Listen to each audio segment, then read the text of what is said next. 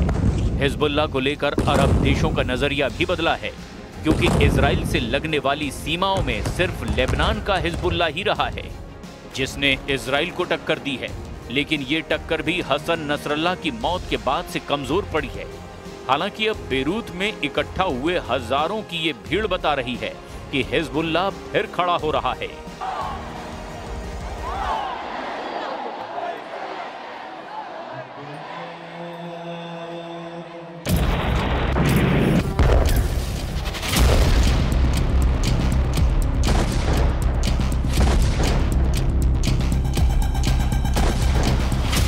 ठीक एक साल पहले 27 सितंबर 2024 लेबनान की राजधानी बेरूत पर इजराइल का हमला हुआ। इतने धमाके हुए कि हिजबुल्लाह की लीडरशिप को 100 मीटर गहरे बंकर में पूरी तरह खत्म कर डाला।